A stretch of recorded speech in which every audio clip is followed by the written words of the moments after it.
Hello friends, આજે આપણે એસે number 3નો અભ્યાસ કરીશું. એસે નંબર 3 શીખીશું કે જેનું ટાઇટલ છે સ્ટ્રેસ મેનેજમેન્ટ. તમારી ટેક્સ્ટ બુકમાં, ઇંગ્લિશની ટેક્સ્ટ બુકમાં યુનિટ નંબર 3 આખો રીડ 1 અને રીડ 2 બંને સ્ટ્રેસ મેનેજ કરવા ઉપર છે. સ્ટ્રેસ એટલે શું, એના ચિહ્નો અને એને મેનેજ કરવાની ટેકનિક્સ, એના વિશે આખો યુનિટ તમે શીખ્યા છો. અને એ યુનિટ સાથે રિલેટેડ આ એસે હું તમને આજે કરાવી રહ્યો છું. સૌપ્રથમ એ પોઈન્ટ્સને આપણે જોઈ લઈએ કે જે પોઈન્ટ્સને સેન્ટરમાં રાખીને આપણે એસે ડેવલપ કરીશું. જુઓ, પહેલો પોઈન્ટ છે competitive and complicated modern life. આપણે અત્યારે જે વિશ્વમાં જીવીએ છીએ એ વિશ્વ કેવું છે, એ જીવન કેવું છે? સ્પર્ધાત્મક. જો કોઈને કોઈ જગ્યાએ સતત તમારે સ્પર્ધામાં રહેવાનું હોય છે. એ વિદ્યાર્થી જીવન દરમિયાન અને વ્યાવસાયિક જીવન દરમિયાન પણ આપણે સતત ને સતત સ્પર્ધા કરવાની હોય છે. એક વિદ્યાર્થી બીજા વિદ્યાર્થી સાથે સ્પર્ધા કરતો હોય, એક કંપની બીજી કંપની સાથે સ્પર્ધા કરતી હોય, એક વ્યક્તિ બીજી વ્યક્તિ સાથે સ્પર્ધા કરતો હોય છે. Competitive and complicated modern life. Complicated એટલે જટિલ, કે જ્યાં કેટલી બધી સમસ્યાઓ હોય, કેટલા બધા પ્રોબ્લેમ્સ હોય. તો આવી સ્પર્ધાત્મક અને જટિલ મોડર્ન આધુનિક લાઈફ આપણે જીવી રહ્યા છીએ. બીજો point, what is stress. Stress એટલે શું, એની ડેફિનેશન. ત્રીજો point, symptoms or signs of stress. સ્ટ્રેસના ચિહ્નો, લક્ષણો કેવી રીતે ખબર પડે કે આ વ્યક્તિ સ્ટ્રેસમાંથી પસાર થઈ રહી છે, એના સિમ્પટમ્સ, ચિહ્નો.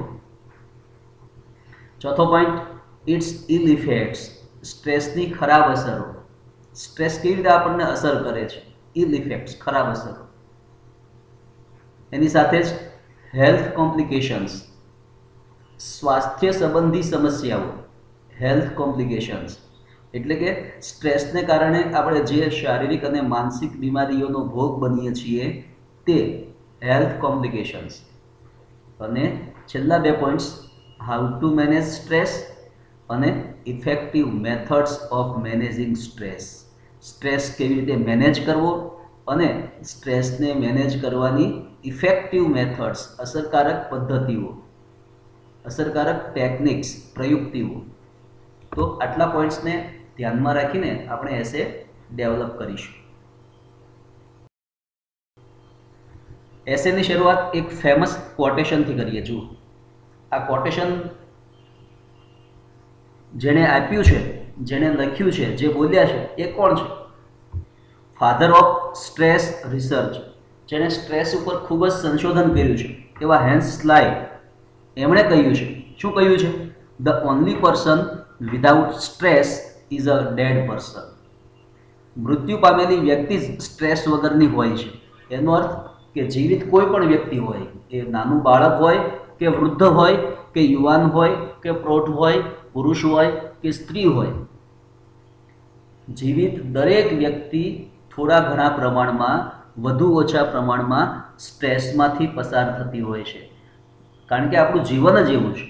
એટલે આ કોટેશન એને આપ્યું છે કે the only person without stress is a dead person. માત્ર મૃત્યુ પામેલી વ્યક્તિ જ સ્ટ્રેસ વગરની હોય છે. ટૂંકમાં દરેક વ્યક્તિની અંદર સ્ટ્રેસનું પ્રભાવ હોય છે. દરેક વ્યક્તિ થોડો ઘણો તો સ્ટ્રેસ અનુભવતી જ હોય છે. પ્રસ્તાવના, પહેલો પેરેગ્રાફ, પ્રસ્તાવના. Modern life has become competitive and complicated.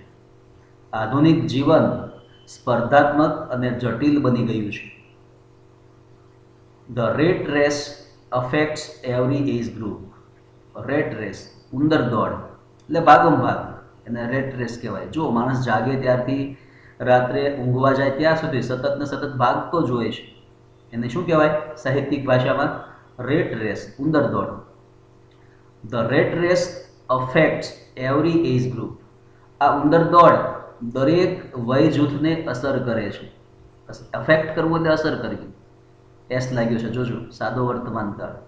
આ ઉંદર દોડ દરેક વય જૂથને અસર કરે છે. દરેક વય જૂથને એટલે એવું નથી કે માત્ર વ્યાવસાયિક લોકોને જ સ્ટ્રેસ હોય, માત્ર વિદ્યાર્થીઓને જ હોય. નાના બાળકો હોય, વૃદ્ધો હોય, વ્યાવસાયિકો હોય, નિવૃત્ત હોય, હાઉસવાઈફ હોય, દરેકને સ્ટ્રેસ હોય. Rat race affects every age group. આ ઉંદર દોડ દરેક વય જૂથને અસર કરે છે, એટલે કે દરેક વય જૂથને સ્ટ્રેસ લાગતો હોય છે. એ બહાર જઈને કામ કરતી વ્યક્તિ હોય કે ઘર સંભાળતી વ્યક્તિ હોય, એ નાનું બાળક હોય કે ધોરણ 12 સાયન્સના કે કોમર્સના વિદ્યાર્થી હોય, એ ડૉક્ટર હોય કે શિક્ષક હોય, એ બિઝનેસમેન હોય કે ખેડૂત હોય. Stress has become a part and parcel of human life. Part and parcel એટલે અભિન્ન અંગ. સ્ટ્રેસ માનવ જીવનનું એક અભિન્ન અંગ બની ગયું છે.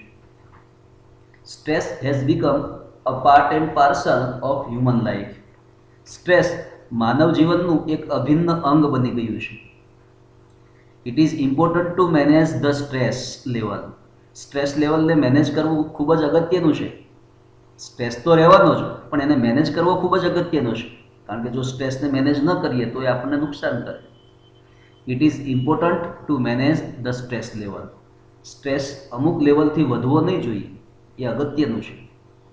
Everyone is facing the pressure of performing well either in education or in profession. કેમ આપણે સ્ટ્રેસનો ભોગ બનીએ છીએ? કારણ કે આપણે બધા પ્રેશરને ફેસ કરીએ છીએ. દરેક વ્યક્તિ દબાણનો સામનો કરી રહ્યું છે, પ્રેશરનો સામનો કરી રહ્યું છે. શાનું પ્રેશર? વિદ્યાર્થી હોય તો એને શિક્ષણમાં, પરીક્ષામાં સારો દેખાવ કરવાનો હોય, અને વ્યક્તિ હોય તો તેણે તેના વ્યવસાયમાં સારો દેખાવ કરવાનો હોય. જો everyone is facing the pressure of performing well. દરેક વ્યક્તિ સારા દેખાવ કરવાનું દબાણ અનુભવી રહ્યો છે. દરેક વ્યક્તિ ઉપર દબાણ હોય છે કે મારે સારું કરવાનું છે, મારે સારો દેખાવ કરવાનો છે, મારે પરીક્ષામાં સારો દેખાવ કરવાનો છે, મારે મારા વ્યવસાયમાં સારો દેખાવ કરવાનો છે, મારે મારી જોબમાં સારો દેખાવ કરવાનો છે. Everyone is facing the pressure of performing well. દરેક વ્યક્તિ સારો દેખાવ કરવાની દબાણ અનુભવી રહ્યો છે. આઈધર ઇન એજ્યુકેશન, કાં તો શિક્ષણમાં, ઓર ઇન પ્રોફેશન, કાં તો વ્યવસાયમાં. વિદ્યાર્થી હોય એને શિક્ષણમાં સારો દેખાવ કરવાનો હોય. જો તમારે JEE અને નીટની પરીક્ષાઓ આપવાની હોય, એની અંદર સારો સ્કોર કરવાનો હોય, એનું થોડુંક તમારા ઉપર પ્રેશર તો હોય જ, તમે તૈયારી કરતા હો તો પણ. એ જ રીતે તમારા જે શિક્ષકો છે એ પ્રોફેશનલ વ્યક્તિ છે, એ શિક્ષક તો પ્રોફેશન કરે છે, તો એના પણ દબાણ હોય કે એના વિદ્યાર્થીઓ સારો દેખાવ કરે, કારણ કે એના વિદ્યાર્થીઓ સારો દેખાવ કરશે તો એનું કામ સારું દેખાશે. તો આવી રીતે દરેક વ્યક્તિ સારા દેખાવ કરવાનું દબાણ અનુભવે છે. સાથે સાથે balancing between professional life and personal life has become challenging. સાથે સાથે પ્રોફેશનલ લાઈફ, વ્યાવસાયિક જીવન, અને પર્સનલ લાઈફ, પોતાનું અંગત જીવન, પોતાનું કુટુંબ જીવન, એની વચ્ચે પણ સંતુલન રાખવાનું હોય છે. જો પ્રોફેશનલ લાઈફને વધારે સમય આપે તો પર્સનલ લાઈફને એ પૂરતો સમય ન આપી શકે. તો આ સતત તણાવ હોય છે, આ સતત ટેન્શન હોય છે. Balancing between professional life and personal life has become challenging. અત્યારના સમયમાં વ્યાવસાયિક જીવન અને કૌટુંબિક જીવન વચ્ચે સંતુલન રાખવું એ પણ ખૂબ જ પડકારજનક બની ગયું છે. આ બધાને કારણે આપણે સ્ટ્રેસનો ભોગ બનીએ છીએ. આવા એન્વાયરમેન્ટમાં રહેવાને કારણે આપણે સ્ટ્રેસ અનુભવીએ છીએ. તો વિદ્યાર્થી મિત્રો, આ ફર્સ્ટ પેરેગ્રાફની અંદર આપણે સ્ટ્રેસ માટેની પ્રસ્તાવના અને કેમ આપણે સ્ટ્રેસનો ભોગ બનીએ છીએ, કેવા વાતાવરણમાં આપણે રહીએ છીએ, એની આપણે વાતો કરી. હવે સ્ટ્રેસ એટલે શું, એના ચિહ્નો, સિમ્પટમ્સ એટલે ચિહ્નો, અને એની ખરાબ અસર. જો સ્ટ્રેસ, તણાવ, તેના ચિહ્નો અને તેની ખરાબ અસર. તો પહેલાં તો સ્ટ્રેસ એટલે શું? Stress is a state of mental tension and worry caused by problems in our life. આપણા જીવનમાં જે સમસ્યાઓ આવે તેના દ્વારા સર્જાતી માનસિક તણાવ કે ચિંતાની સ્થિતિ એટલે સ્ટ્રેસ. ફરીથી ડેફિનેશન સમજજો. Stress is a state of mental tension or worry. State એટલે સ્થિતિ. The stress is a state of mental tension and worry caused by problems in our life. આપણા જીવનમાં જે કંઈ સમસ્યાઓ હોય, જે કંઈ પ્રેશર હોય, એના દ્વારા સર્જાતી માનસિક તણાવ કે ચિંતાની સ્થિતિ એટલે સ્ટ્રેસ. હવે એના ચિહ્નો: frequent headache, sleep disorder and fatigue are some symptoms of stress. વારંવાર થતો માથાનો દુખાવો, ફ્રીક્વન્ટ હેડેક. સ્લીપ ડિસઓર્ડર, ઊંઘની સમસ્યા, ક્યારેક વહેલી ઊંઘ આવે, ક્યારેક મોડે સુધી ઊંઘ જ ન આવે, ક્યારેક થોડીક જ ઊંઘ આવે, ક્યારેક આખી રાત ઊંઘ ન આવે, સ્લીપ ડિસઓર્ડર. અને ફટીગ, થાક. ફટીગ એટલે થાક. આ સ્ટ્રેસના કેટલાક ચિહ્નો છે. ફરીથી, વારંવાર થતો માથાનો દુખાવો, ઊંઘમાં થતી સમસ્યાઓ અને થાક એ સ્ટ્રેસના કેટલાક ચિહ્નો છે. Increased stress level leads two both physical and mental diseases. હવે એની ઇલ ઇફેક્ટ્સની વાત કરે છે. જુઓ, ઇન્ક્રીઝડ સ્ટ્રેસ લેવલ, વધી ગયેલું સ્ટ્રેસનું પ્રમાણ શારીરિક અને માનસિક રોગો તરફ દોરી જાય છે. Increased stress level leads two both physical and mental diseases. વધી ગયેલું સ્ટ્રેસનું પ્રમાણ બંને શારીરિક અને માનસિક બીમારીઓ તરફ આપણને દોરી જાય છે. Stress causes indigestion, heart disease, ulcer and high blood pressure. જો શારીરિક સમસ્યાઓ કેવી થાય? સ્ટ્રેસ, માણસ સતત સ્ટ્રેસમાં રહેતો હોય તો ઇન્ડાઇજેશન, અપચો થાય, પેટ સંબંધી સમસ્યાઓ થાય, કબજિયાત થાય, એસિડિટી થાય, ખોરાક બરાબર પાચન ન થાય, પાચન તંત્ર સંબંધી સમસ્યાઓ, ઇન્ડાઇજેશન. હાર્ટ ડિસીઝ થાય, કાર્ડિયોવેસ્ક્યુલર પ્રોબ્લેમ્સ જેને આપણે કહીએ છીએ, હૃદય સંબંધી સમસ્યાઓ, પેટની અંદર અલ્સર, ચાંદા પડી જાય અને હાઈ બ્લડ પ્રેશર. ફરીથી આખું sentence: stress causes indigestion, heart disease, ulcer and high blood pressure. Stress અપચો, હૃદય રોગ, અલ્સર અને લોહીના ઊંચા દબાણની સમસ્યાઓ સર્જે છે. આ શારીરિક સમસ્યાઓ થઈ, સ્ટ્રેસને કારણે થતી ફિઝિકલ ડિસીઝીસ. હવે it causes mental diseases such as anxiety, depression, insomnia, forgetfulness etcetera. જો સતત વ્યક્તિ સ્ટ્રેસમાં રહે તો એને કારણે માનસિક સમસ્યાઓ પણ સર્જાય છે. સ્ટ્રેસ કોઝિસ મેન્ટલ ડિસીઝીસ, માનસિક સમસ્યાઓ પણ સર્જે છે. કેવી? સચ એઝ, જેવી કે એન્ઝાઇટી, ચિંતા, વ્યક્તિ સતત ચિંતા કર્યા કરે નાની નાની બાબત. ડિપ્રેશનનો ભોગ બને. ઇન્સોમનિયા, અનિદ્રા, ઇન્સોમનિયા એટલે સ્લીપલેસનેસ, અનિદ્રાની બીમારીનો ભોગ પણ. અને ફર્ગેટફુલનેસ, ફર્ગેટફુલનેસ એટલે ભૂલકણાપણ. વ્યક્તિ રોજિંદી જીવનમાં કેટલી બધી વસ્તુ એણે જે કરવાની હોય, યાદ રાખવાની હોય તે ભૂલી જાય, ફર્ગેટફુલનેસ. તો આવી બધી મેન્ટલ ડિસીઝીસનો પણ તે ભોગ બને છે. It also leads to drug and alcohol addiction. વ્યક્તિ સતત સ્ટ્રેસમાં રહે તો એને કારણે એ ડ્રગ અને આલ્કોહોલનું વ્યસન કરતો પણ થઈ જતો હોય છે. એડિક્શન એટલે વ્યસન. It also leads to drug and alcohol addiction. તણાવમાંથી મુક્ત થવા માટે એ ઘણી બધી વખત આવી ખોટી વસ્તુઓ અપનાવી લેતો હોય છે. It affects our mental capacity badly. Stress આપણી માનસિક ક્ષમતાઓને ખૂબ જ ખરાબ રીતે અસર કરે છે. It affects our mental capacity badly. તમે તમારી ટેક્સ્ટબુકમાં ત્રીજા યુનિટમાં આ બધું ભણ્યા જ છો. It affects our mental capacity badly. તે આપણી માનસિક ક્ષમતાઓને ખૂબ જ ખરાબ રીતે અસર કરે છે. It makes us undecisive and inefficient. Stress આપણને અનિર્ણાયક અને બિનકાર્યક્ષમ બનાવે છે. અનિર્ણાયક એટલે આપણે ડિસિઝન જ ન લઈ શકીએ કોઈ બાબત ઉપર. અને ઇનએફિશિયન્ટ એટલે કાર્ય કરવાની ક્ષમતા આપણી ખલાસ થઈ જાય. જે કામ આપણે કલાકમાં કરી શકતા હોય એ કામ 2 કલાકમાં પણ આપણાથી પૂરું ન થાય. તો એને શું કહેવાય? ઇનએફિશિયન્સી, બિનકાર્યક્ષમ. Stress makes us indecisive and inefficient. Stress આપણને અનિર્ણાયક અને બિનકાર્યક્ષમ બનાવે છે. We can neither think clearly nor take quick and right decisions. સ્ટ્રેસને કારણે વ્યક્તિ સ્પષ્ટ થિંકિંગ કરી શકતો નથી કે જલ્દી અને સાચા નિર્ણય લઈ શકતો નથી. We can neither think clearly nor take quick and right decision because of stress.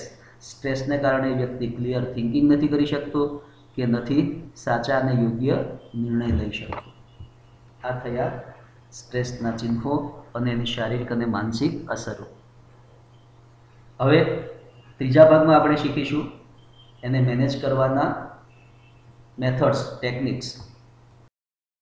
સૌપ્રથમ એ પોઈન્ટ્સને આપણે જોઈ લઈએ કે જે પોઈન્ટ્સને સેન્ટરમાં રાખીને આપણે એસે ડેવલપ કરીશું। જુઓ, પહેલો પોઈન્ટ છે competitive and complicated modern life. આપણે અત્યારે જે વિશ્વમાં જીવીએ છીએ એ વિશ્વ કેવું છે, એ જીવન કેવું છે?